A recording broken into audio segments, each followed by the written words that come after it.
Oi, aqui é o Kaká e bem-vindos a mais um vídeo. E hoje eu venho aqui apresentar personagens desconhecidos da história dos quadrinhos que você precisa conhecer. Que são personagens que muitas das vezes são até interessantes aparecerem em animações, como o caso de alguns personagens que vou citar aqui, mas que ainda assim não são tão conhecidos como, por exemplo, Homem de Ferro, Homem-Aranha e por aí vai. E são personagens que têm muitas características interessantes e eu queria falar um pouco mais sobre eles. Começando com um dos supervilões mais perigosos de toda a Marvel, nós temos ele, o Criador. Sendo uma versão que anteriormente era o Reed Richards do antigo universo Ultimate, o Criador simplesmente representa tudo que há de ruim em Reed Richards.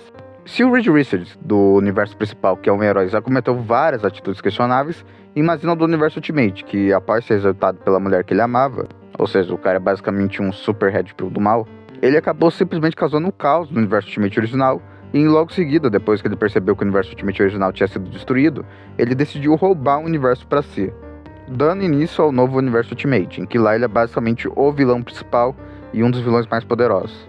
E eu sinto que a falta de aproveitamento dele e de ser mais conhecido é pelo fato dele ser um vilão que surgiu no universo alternativo, que inclusive ficou todo cagado depois de um certo momento.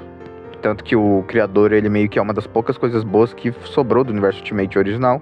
E que basicamente, de origem de vilão e coisa desse tipo, ele é um dos que tem a origem mais complicada de ser adaptado em qualquer mídia.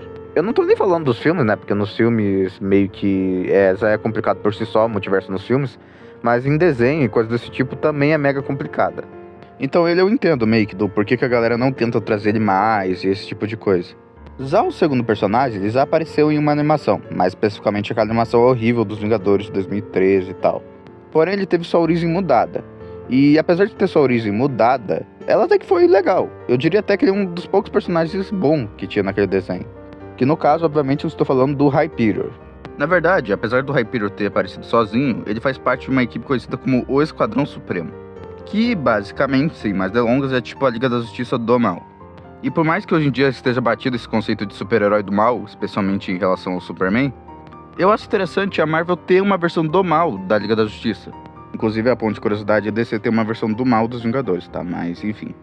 O Hyperior é um caso curioso, porque apesar de ele ser um vilão na maior parte do tempo, ele também é herói de vez em quando.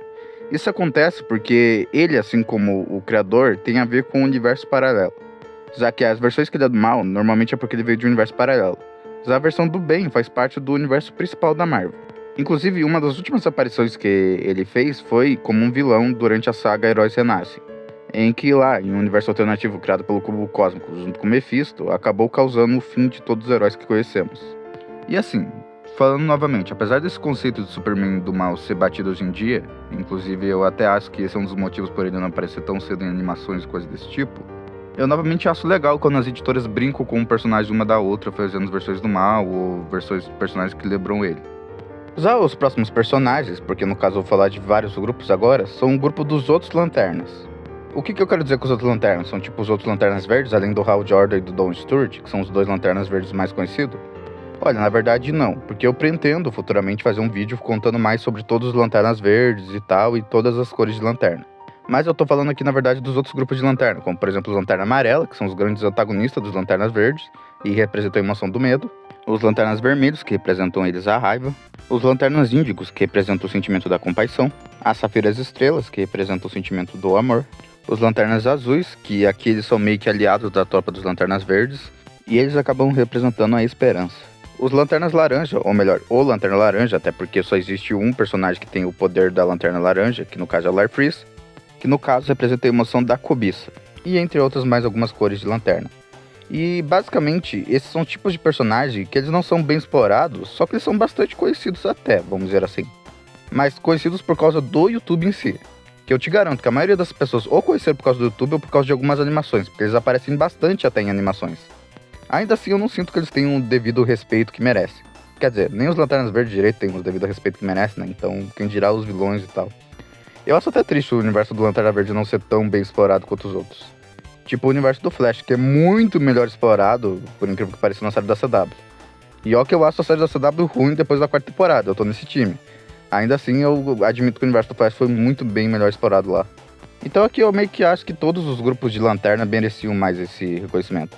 Inclusive, como eu falei, futuramente eu vou fazer um vídeo explicando cada cor de lanterna e todos os Lanternas Verdes. Agora indo pra um personagem que até ficou bastante conhecido, mas que ultimamente eu sinto falta dele, que é o Luke Cage.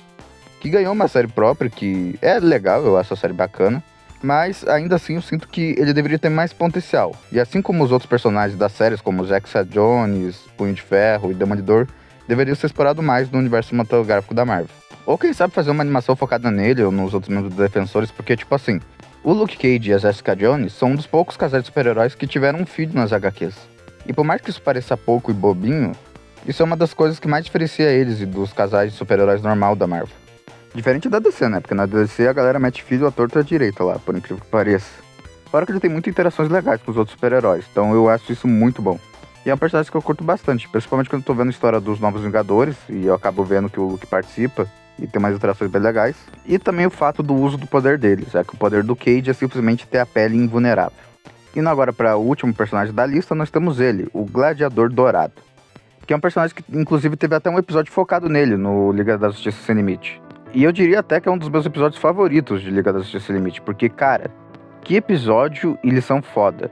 E no caso, o episódio é todo mostrando como o Gladiador Dourado é um herói meio babaca, porque tipo assim, diferente dos outros heróis que querem realmente fazer o bem ou tentar ajudar a população, coisa desse tipo, o Gladiador Dourado é um personagem que veio do futuro, basicamente vindo do século 25, que simplesmente teve sua carreira estragada por, bom, ele mesmo, e acabou virando basicamente um vigilante de museu. Nesse museu ele acabou roubando alguns equipamentos de viagem no tempo e voltou para o passado para se tornar um super-herói, em busca de fama e riqueza.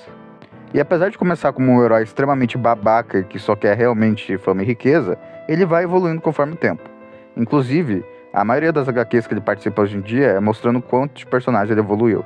E também o próprio episódio que eu falei mostra como a evolução dele e como ele não se acha um verdadeiro herói, para no final chegar e mostrar que de fato ele é um herói verdadeiro. E apesar de ser alguém muito imaduro ainda, ele hoje em dia é uma pessoa melhor. E eu adoro esse arquétipo de personagem babaca que depois se torna uma pessoa muito legal e todo mundo gosta. Quer dizer, todo mundo é meio exagero por causa do Gladiador Dourado, mas a galera gosta, é isso que importa. E bom, gente, eu vou deixando o vídeo por aqui. Se gostou, já sabe, né? Deixa um like e considere se inscrever aqui no canal. Se for maior de 14 anos, entre no nosso servidor Discord, o uso vai estar na descrição do vídeo. E se quiser doar para ajudar o canal, vou deixar o link do LivePix no comentário fixado. E bom, é isso. Fiquem bem e até o próximo vídeo. Fui!